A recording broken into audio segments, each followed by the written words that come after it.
My name is Soi Punit. I am the field coordinator for Sakandao and Punyuli district. Today we come here in order to celebrate the opening day for the cash for work. Before we start to implement, we have to do the list of the beneficiary first. When prepared with the complaint box, this is a complaint mechanism. It's easy for the villager. If they are doubt or they are concerned with something, they can check and they can complain to us or to authority. So if the villager they come, they can check their name, their ID pool 1 or 2. If they have no name, they can complain. If they have any concern, they can call to this phone number at to 7:30 to 12 and 2 to 5. We also have a meeting with all villagers in the whole village, even they are not ID pool 1, ID pool 2, in order to present them the goal and objective of our activities of the cash for work that make them easily to understand why we do this activity and who will participate with this activity. អង្គការខ្ញុំឈ្មោះថា ATEC គឺនេះគឺមាន logo នេះណាមីងណាបាទមានសញ្ញាព្រួយនេះបាទហើយនេះជាអង្គការដៃគូឈ្មោះថា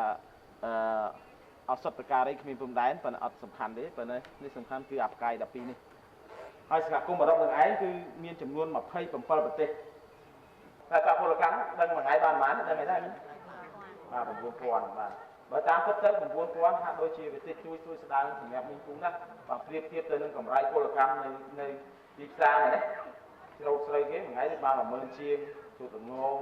ឬក៏ទៅគឺជាសំណងអីបានច្រើនដែរប៉ុន្តែបើធ្វើសំណងធ្វើឲ្យគេឲ្យនៅទេបាទហៅបងគេជួតដល់ជួតឲ្យគេឲ្យលំនោះហើយអញ្ចឹងខាងអង្គការអត់មានពាក់ព័ន្ធមួយលោកមេភូមិលោកមេគុំទេបាទគាត់ធ្វើតែមិនដឹងទេតែជ្រុកអត់មានអីចូលរួមមួយលោកខ្ញុំទេគាត់ចូលរួមបដោយវិបាលប៉ុន្តែអត់មានការចូលរួមក្នុងការសម្រេចចិត្តទេអានេះឲ្យយើងអ្នកនេះយើងនេះគឺអត់ទេអញ្ចឹងនេះណាតែឃើញពុកដាក់គេអង្គការចែកវិធីជប់យកវិធីខ្លួនឯងមកដល់ហើយបានទៅហ៎បាទហើយ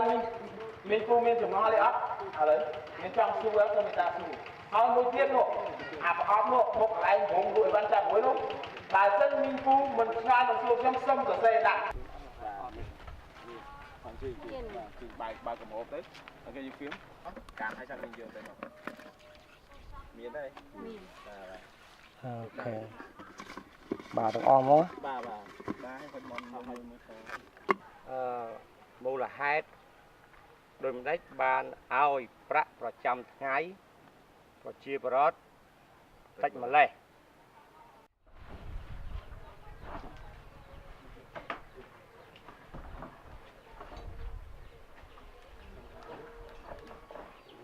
So this cash for work has two main objectives. The one is to rehabilitate the infrastructure that damaged by flood, and the second one is to improve the living condition of the ID pool 1 and ID pool 2 during they met the problem with the food shortage or after the flood. ចាប់តាំងពីខ្ញុំបានទទួលសមិទ្ធផលដែលអង្គការបានផ្ដល់ឲ្យមកគឺខ្ញុំបានចូលរួមដឹកនាំប្រជាពលរដ្ឋធ្វើទំនប់ទប់មាត់ទន្លេដើម្បីការពារទឹកជំនន់ទៅថ្ងៃក្រោយមុំភូមិពុករស័យលើដែលមានប្រវែងទាំងអស់ 1050 ម៉ែត្រហើយជំហានទី2គឺយើងខ្ញុំបាននាំសមាជិកទាំងអស់ចូលរួមធ្វើទ្វារទឹកនេះគឺដើម្បីផលប្រយោជន៍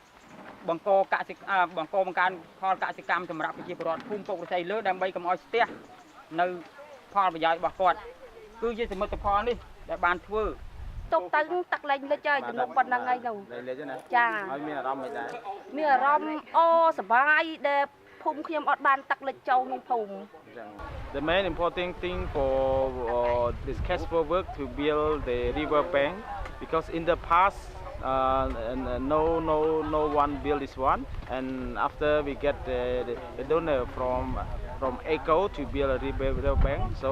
the villager are interested to participate because it is very important because this river bank can protect during the flood រួមជាកម្លាំងសហគមន៍នឹងដើម្បីចូលលើកទំនប់ទប់តាមមាត់ទន្លេដើម្បីជួយឲ្យសង្គមជាតិទៅដូចប្រជាពលរដ្ឋនៅក្នុងឃុំនឹងដើម្បីគេចផុតពីទឹកជំនន់កុំឲ្យលិចលង់នៅដំណាំដាំដុះរបស់ប្រជាពលរដ្ឋ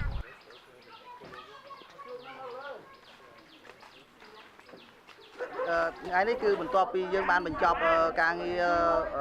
vừa cùng rong sạch bạc cầm lái sạch bạc phô là cám trong càng nghe